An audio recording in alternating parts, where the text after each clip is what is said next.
Hello everyone, welcome to the EJ Sports Podcast. It's your host E with my boy Jay here. Yo. And today we are doing the Wrestlepalooza reaction review.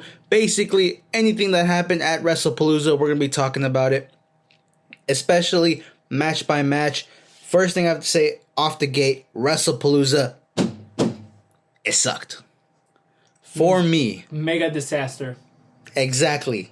Disaster, horrible. When it comes to the ESPN era, as they're dubbing it, honestly, this is probably the worst pay-per-view that you could have gone with. For the simple fact that it is a B-tier pay-per-view, hyped up of an A-tier pay-per-view.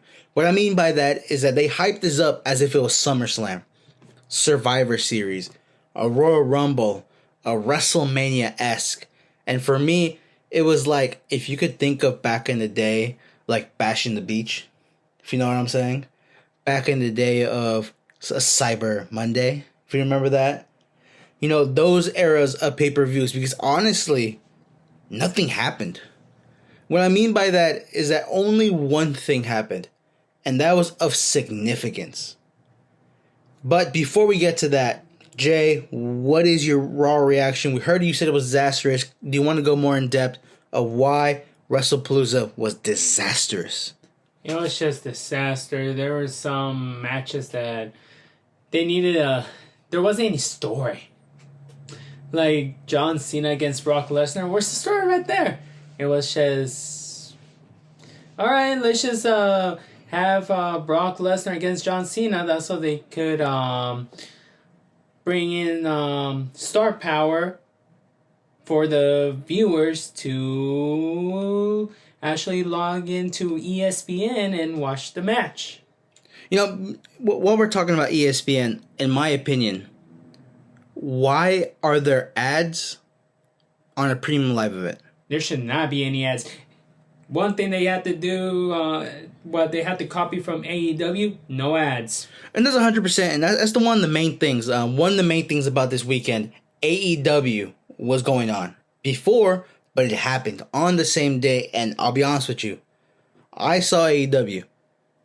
It was a great premium live event. It was a great pay-per-view. That's one match, but the rest were perfect. But what I tell you is that, number one, a great experience.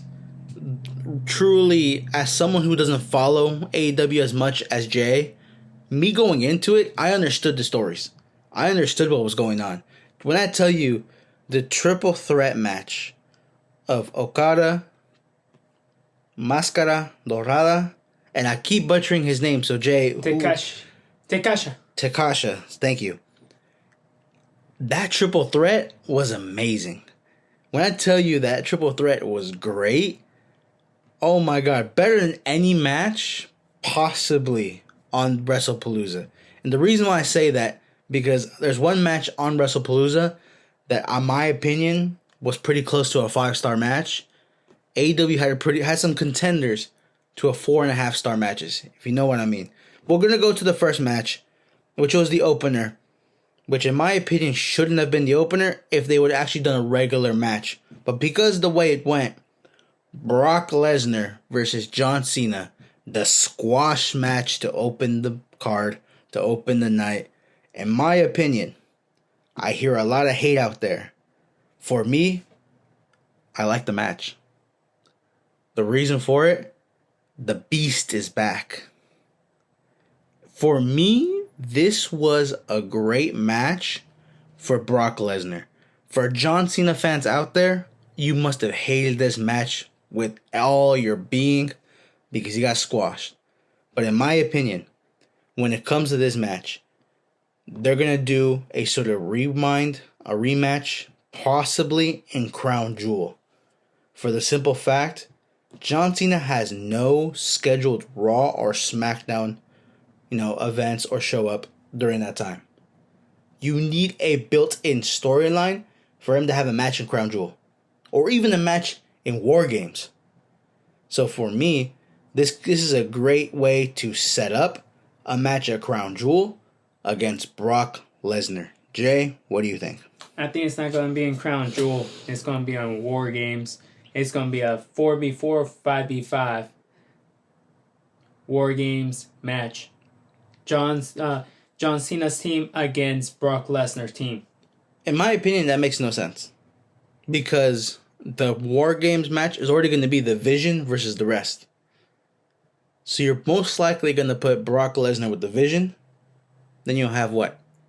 Roman, LA Knight, The Usos. the Usos. That's already 4. They might have 5v5. You don't know. But in that case, you need to introduce the real 4th member. Not Becky Lynch. The real 4th member. And it hasn't happened. It should have probably happened this weekend. To really establish a 4th member.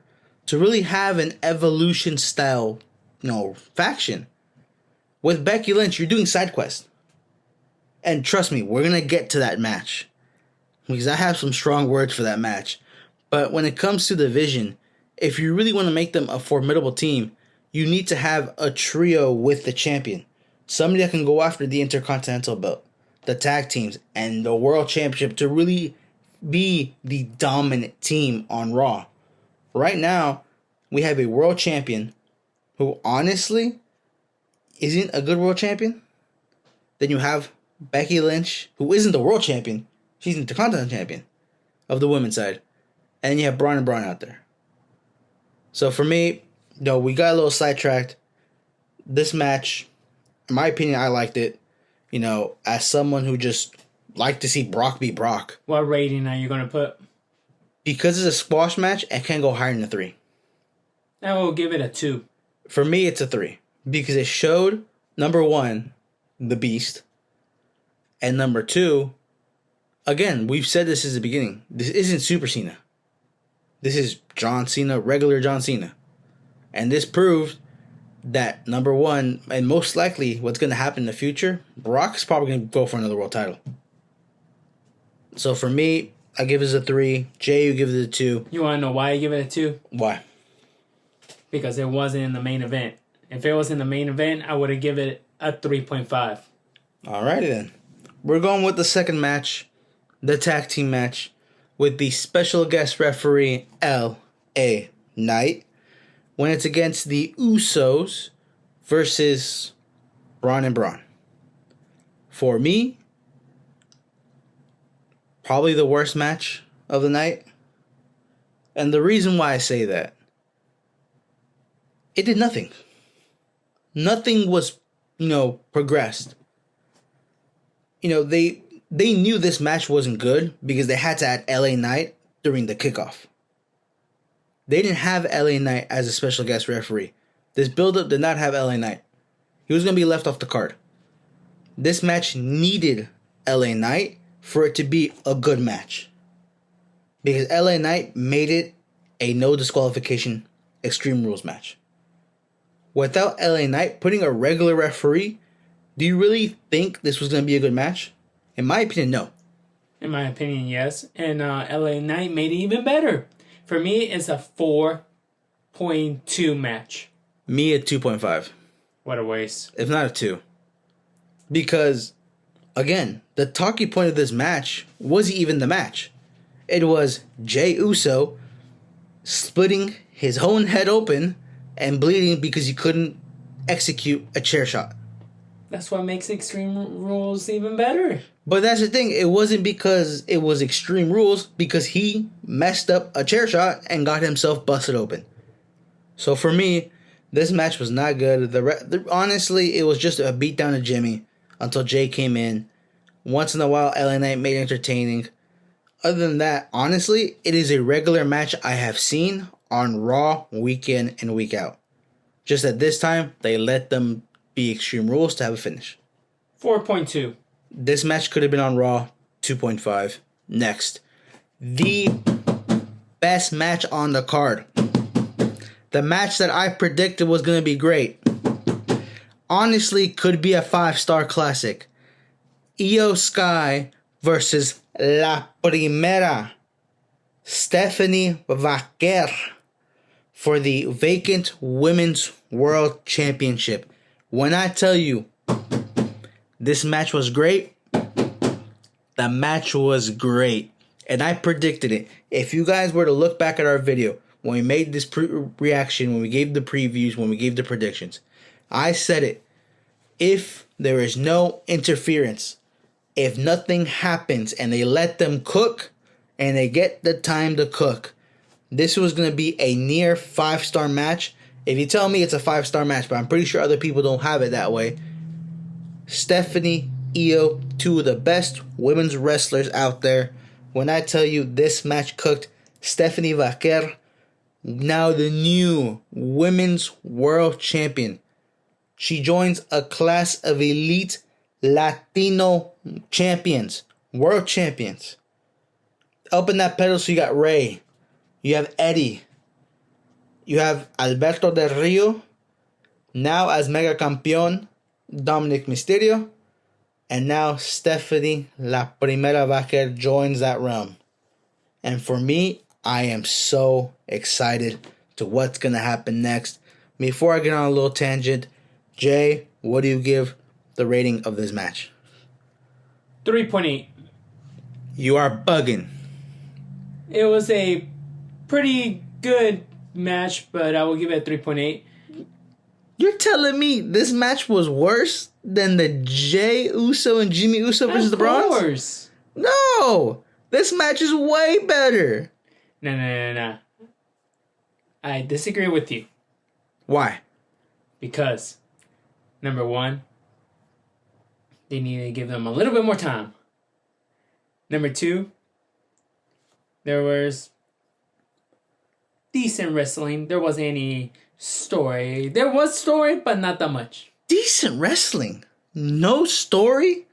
Are you telling me the whole build-up of Stephanie Vaquer chopping down her knees, you're telling me the whole story of making sure the princess, the woman who just goes up and does her moonsaults, the Empress of the Sky, you're telling me that her making sure she's chopping that block, making sure she's doing all the things she needs to do, and you're telling me there's no storyline?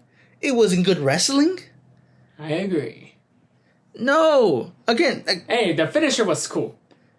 Hey, a great spiral tap. I'll tell you that much. I will not even do that. I will freaking probably break my neck doing that. But in my opinion, this is the match of the night. Nothing came close. Nah, 3.8, how I said. 4.5. I mean, you know what? Just because you said that, I'm giving it a 5.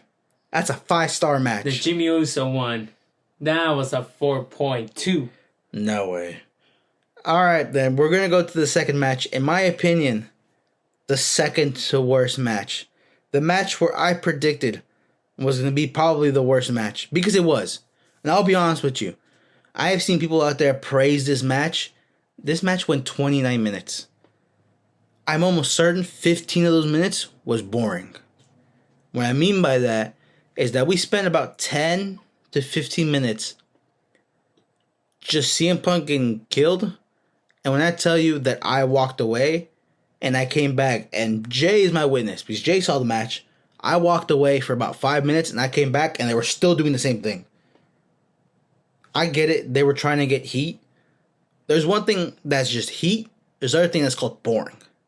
And this was boring wrestling. This is no knock to AJ Lee or CM Punk because they did their thing. Becky and Seth, man. This whole entire character, honestly, some of the most boring character work I've ever seen. For the simple fact that there is now a clear division between Seth and Becky for the Vision and the Bronze. Because there's no cohesion, there's no correlation in this storyline now. Now it's just marital fighting. That's all it is now. And for me, as a wrestler who saw AEW, who saw the pay-per-view there, this match, as probably the second, if not the most hyped match, fell flat on his face. Look at this. This match was so hyped that it could have been one of the best matches in the card, including AEW, but it sank. No, it did. Honestly, to the floor. And for me, it's the whole idea that you have these two characters that are meant to be the most annoying characters, but half the time they fall flat. Half the time it was taunting, the other half the time was just rest holds. I was watching a soccer game during that match on my phone. Like when I tell you that we had it on the TV, like we had the match on, and then we were just like, all right, cool, what's going on? Oh, there's soccer, cool, let's put some soccer on. Well, we still had the match. When I tell you that every time we looked in and looked out, and we rewatched the match, right? We rewatched the match in full, and when I tell you the times that we looked away, nothing happened. Yes, the final 10 to 5 minutes was the best of the match. But you're telling me that out of a 29-minute match, the best thing was the last 10 to 5 minutes? That shows you that this match went way too long. Way too long. You couldn't given that sort of extra time to the Stephanie Vaquer Io Sky match. You could have given that to the Cody match. Honestly, if Brock didn't want to the John Cena match. I feel like more of Brock didn't want to work. Typical Brock. But like if Brock really wanted to work, you could have given that extra 10 minutes to the Brock and John Cena match. Because this match did not deserve it if that's what they were doing. For me, this is a 2.5. Honestly, if it wasn't for the last 5-10 minutes, it could have been a 1-star match. I give it a 2. I'm disappointed. Honestly, this brought the whole vibe down. And this now goes into the main event, which, in my opinion, probably shouldn't have been the main event. Cody Rhodes versus Drew McIntyre. This match also fell flat on its face. They should have given the title to Drew right there. Referee, what the hell are you doing? Honestly, what are you doing? Why are you, one, flopping out of the ring, not counting the 3 count that was for hilarious. Drew? Like, what are you doing? Why are you flopping out of the ring? You could have moved to the other side in the ring. And also, why are you blocking a legal move of Drew McIntyre doing the kick to Cody on the outside of the ring? And he did it like, what, a few times, right? There's just no point. Why? Honestly. And for me, again, there's no hate on Cody. Cody's a great wrestler. But in these moments, how do you not want us to give sympathy to the heel? How do you not want us as the wrestling community to not back up Drew when there's clear things going on? And again, giving the match to Drew, imagine the heel work of Drew McIntyre as WWE champion. That's why when he was in AEW, everyone didn't like Cody Rhodes just because his baby face started getting stale and they wanted him to turn heel. And that's the thing. It's not that he's not having great matches. It's just that this is now becoming a reoccurring theme. That, Cody gets beaten up. He gets, taken down. He doesn't do his work. Then out of nowhere, Cody gets these sort of lucky trips. And he wins. A la the turnbuckle with Randy. A la here coming in with the referee blocking. You know what I mean? Like this stuff like that where... Again, he's supposed to be a dominant champion. He dominates in the ring. Make a storyline in the ring. There's just times where WWE uses referees to further plots, especially where referee IQ usually doesn't work. Their IQ are usually ain't the best, but for some reason WWE instruct these referees when during these matches. All right, you know what? Flop this way. Interrupt that way. We need a more El Grande Americano attacking the referee moments. Because clearly this is not working. But for me, this match gets a 3 at best. A great work from these guys. Honestly, could have been better. Claymores galore. You know what I mean? Cody hitting the Cody Cutter 4 times. Honestly, Wrestlepalooza in the whole was a huge flop. And one thing, you know that we live in the States. I used a VPN. I saw this on Netflix.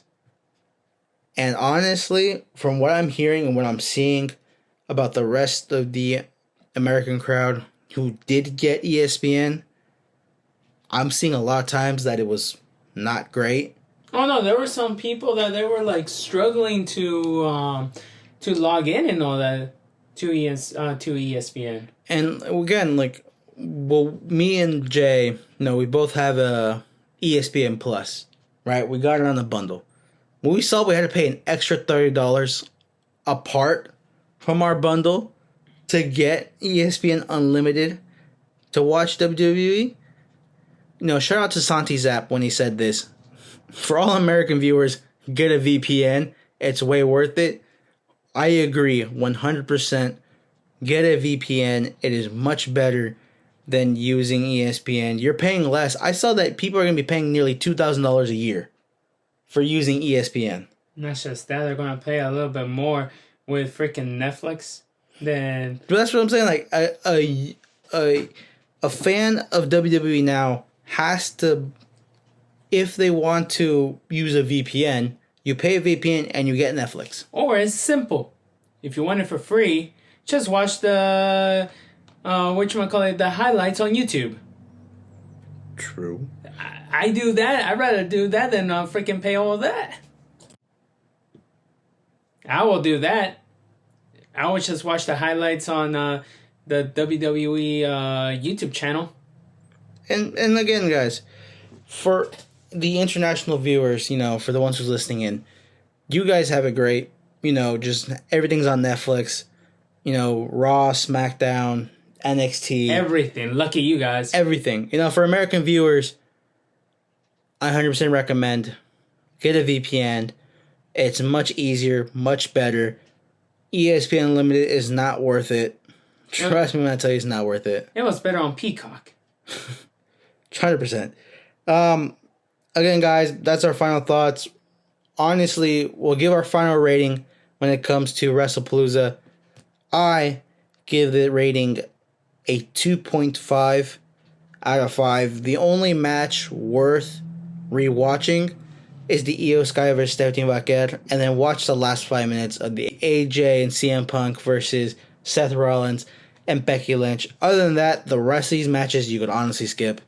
It's not worth rewatching. Honestly, most of these matches won't even build up to anything. Because honestly, the tag team match, you've seen it on Raw. It's the same thing. The John Cena versus Brock Lesnar, unless there's a rematch down the road, that's just a one-off. And then the Cody versus Drew, it's the same result as if you didn't watch it. So for me, I give it a 2.5. Jay, what do you give Wrestlepalooza? A 2. Alrighty then. Thank you guys so much for listening and watching us on YouTube. Thank you for all the people who are listening on Spotify. Give your comments, why or what ratings you have. What do you think of the matches? Thank you guys so much for listening, for watching. Peace.